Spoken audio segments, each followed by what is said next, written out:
Di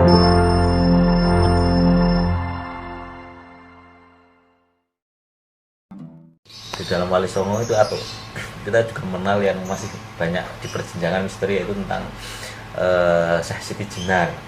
Nah, sebenarnya beliau itu siapa dan seperti apa, sehingga namanya itu kan di antara Wali Songo itu mesti orang kalau dengan yang satu ini agak beda, itu seperti apa? Syekh Jadi Siti sebetulnya kan begini, kalau kita lihat dari riwayat beliau adalah satu-satunya Wali Songo yang dalam menuntut ilmu itu tinggal 17 tahun di Baghdad. 17 tahun di Baghdad. Ya. Karena itu gelar beliau adalah Syekh, Syekh. guru besar kita. Karena memang ilmu agamanya ya luar biasa. Beliau yang kemudian membawa dua torekot ke sini, torekot Satoria dan torekot Akmaliyah. Dan dua-duanya itu merujuk ke Abu Bakar As-Siddiq. Karena kalau kita lihat urutannya, Akmaliyah ini ternyata dulu sempalannya Naqsabandi ya. Muncul di situ. Nah, itulah yang pertama kali datang ke sini, dan dia orang dari Cirebon. Karena itu cerita Syekh Lemah Abang atau Syekh Siti Jenar ini lebih bagus di Cirebon daripada di Jawa, karena dia memang orang Cirebon. Nah, sebetulnya tidak ada hubungan konflik antara Wali Songo dengan tokoh ini. Seperti dalam film itu Iya, dalam ya? film nggak ada. Antara Sunan Kalijogo Ya, versus ada.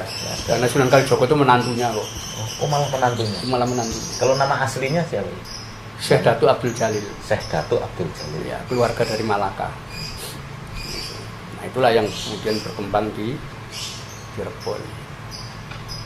Beliau ini yang pertama kali melakukan perubahan sosial. Perubahan sosial di Nusantara. Di Nusantara. Dalam bentuk Zaman kuno, ya, sampai zaman era Wali Songo Demak macam-macam itu, masyarakat itu terbagi dua komunitas masyarakat. Satu, masyarakat yang tinggal di dalam keraton, itu disebut golongan Gusti. Gusti. Masyarakat di luar keraton itu disebut dengan golongan Kawula. Kawula. Kawula dan Gusti. Gusti itu tuan, Kawula itu budak. Karena itu Kawula tidak punya hak milik. Hak milik. Tidak ada. Semua adalah milik raja. Nah, ini besar ini pengaruhnya ini. Ya. Jadi kita sering dengar cerita-cerita legenda macam-macam itu, ya. Dimana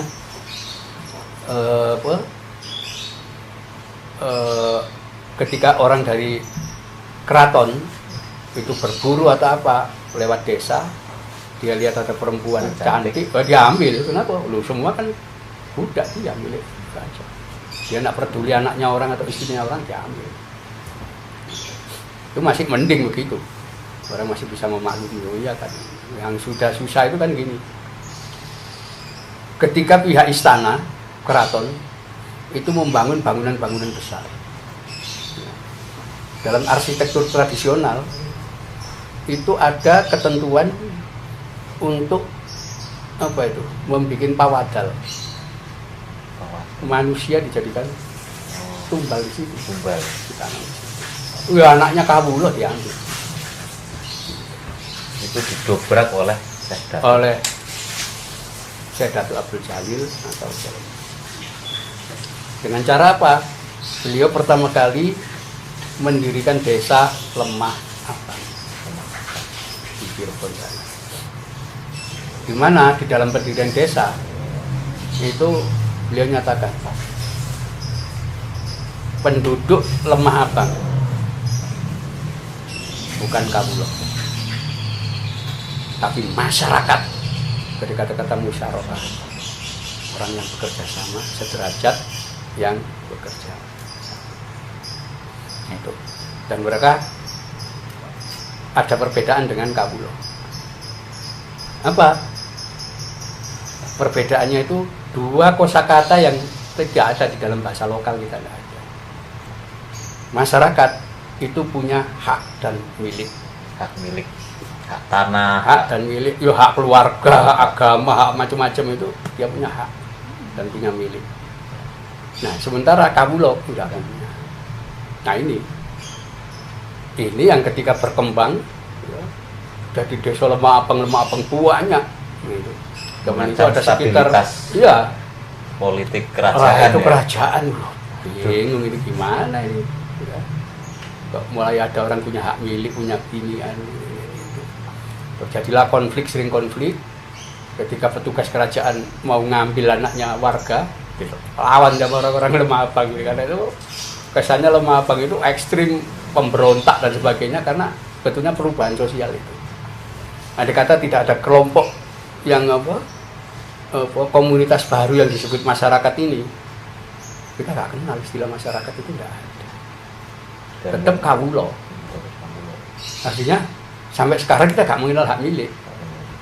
Nah itu konflik yang muncul saat itu. Itu justru Syekh Datuk Kahfi itu yang melakukan perubahan secara radikal. Iya, yang radikal itu. Kita jadi mengenal ada masyarakat, ada rakyat, kata-kata rakyat macam-macam itu dari situ awalnya. Sebelum itu tidak ada. Mungkin karena itu juga ya namanya itu dalam sejarah-sejarah di loh yang bikin babat, cerita babat itu kan wong keraton. Ya pasti negatif terhadap orang yang merugikan keraton. Nah itu konfliknya di situ. Jadi sebetulnya secara konflik nggak ada antara Wali Songo dengan kalau terkait itu manunggaling Kawula Gusti itu apakah tidak ada, maksudnya tidak ada perbedaan antara Gusti dan Kawula, kesetaraan gitu atau gimana itu maksud? Sudan Giri itu semua naskah-naskah yang kita kumpulkan. Beliau penganut ajaran manunggaling Kawula Gusti sama. Sunan Kalijogo juga sama manunggaling Kawula Gusti. Kenapa tidak diganggu?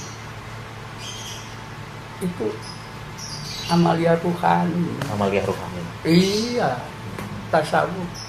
Lah, secara apa? Sosial itu. Diwujudkan dalam bentuk realitas sosial. Bahwa antara kawula dan Gusti sama. Tidak ada Gusti kalau tidak ada kawula.